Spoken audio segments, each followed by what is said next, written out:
G'day, this is Matthew Robert Payne from Sydney, Australia. This is a prophecy for Wesley Campbell. I got your name from Matt Sorger's Prophetic Insights for 2010 by Matt Sorger.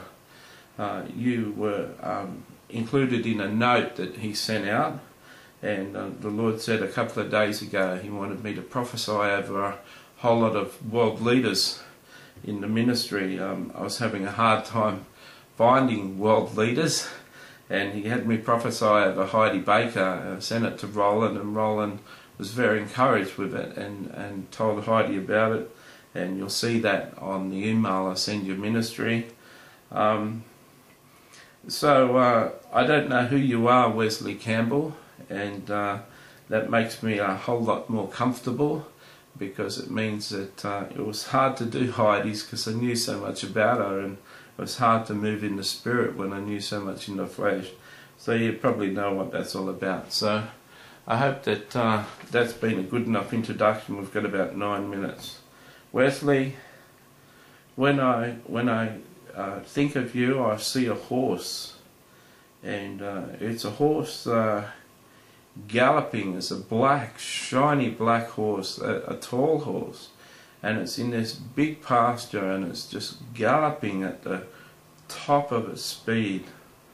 It's all alone, but as it moves over the rise, it goes over the rise and down into a valley, and as it gets to the valley, there's 100 horses there, and the reaction of the other horses is to look up at this horse. And as this horse approaches, it moves out to the front, and the whole 100 follow it.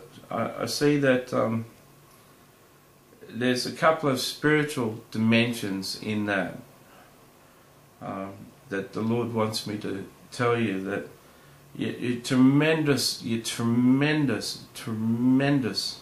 by yourself. You and the Lord and the ministry and doing things, just you. You're tremendous. But when you're with a team, when you're with a group of people and you've got a team, you're a tremendous leader.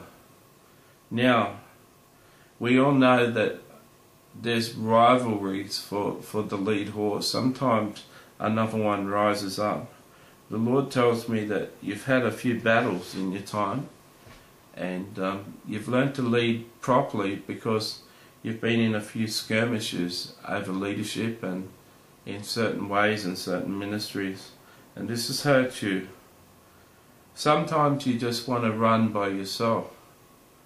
Sometimes you're just free to run by yourself, and you actually do run away from the pack and spend time just you and the Lord. The pack is used to this. You're in another valley, you're far away running it, and that's the first image I got of you, and you look terrific, you know. I'm a guy who used to own a racehorse, and you look like a winner on the day. You had the sheen on your skin, and you look beautiful, and I love a black horse. And the Lord says He loves you by yourself. He loves just having you doing ministry by yourself. He reminds me of a song. Keith Green sang the song. I think another woman sang the song too. I'm not sure how old you are, Wesley, but I hope you know the song. Even if you don't, it speaks to what we're talking about here. It goes, I'd love to live on a mountain top, fellowshipping with the Lord. I'd love to live on a mountain top, and I'd love to see my spirit soar. But I gotta come down from that mountain top to the people in the valley below,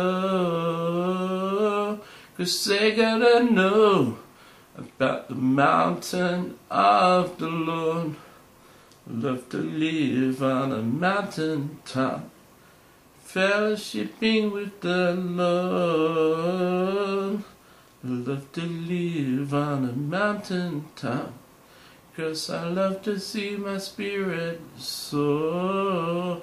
But I gotta come down from the mountain top to the people in the valley below, 'cause they gotta know about the mountain of the Lord. I think the Lord wants you to know that it's good for you to be alone, but He wants you down from the mountain with His people. He wants you to run with the pack. He wants you to be able to run with the pack and still find your rest in Him. He's got major things for you to do, and He wants big teams of people around you. He wants you around the thousands and the thousands and the multitudes. You know, Jesus hardly ever had time by Himself. He had to escape from everyone to have time for Himself. And there's a transition coming in your life, Wesley, where you're not going to get as much time as that horse running by itself. You're going to miss these times of intimacy, but you've got to be able to steal a few minutes here and half an hour here of intimacy, even when you're with a crowd, to go in and change and go have a shower and go to bed and go to bed at 1 a.m. and spend an hour with the Lord, and get up at 7 a.m. or 6 a.m. and spend another hour. And you've got to grab some time here and time there. But there's a shift coming where God needs you to spend more time with the people and the multitudes. Will you do it, Wesley? Will you come down from the mountain? Will you tell the people in the valley below about the mountaintop? Will you take them up the mountain?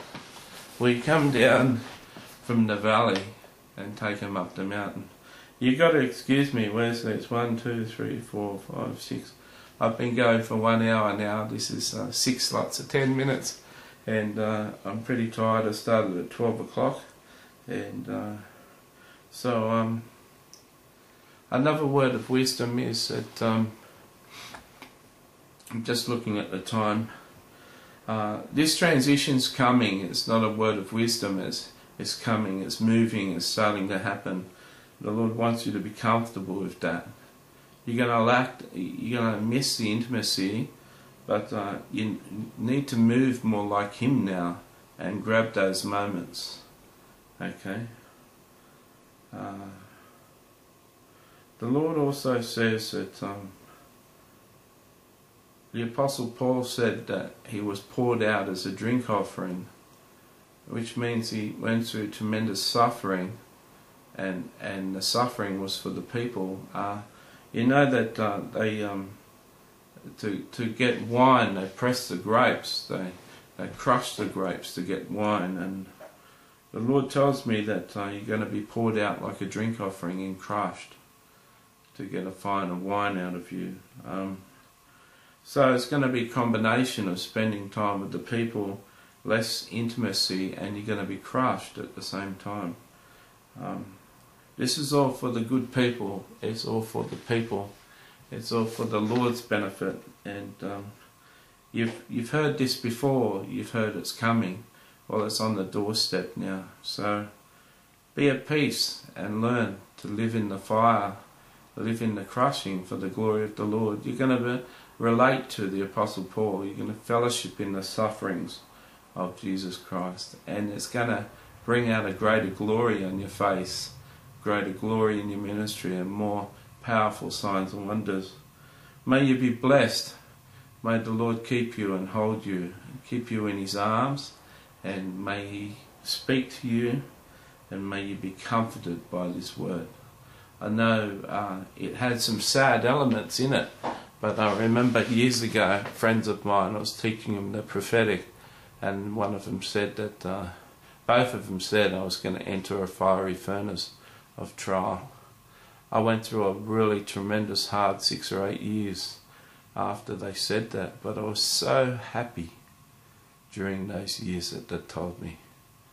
I hope that you look back on this prophecy and you're happy in years to come as you're being crushed, that you had forewarning.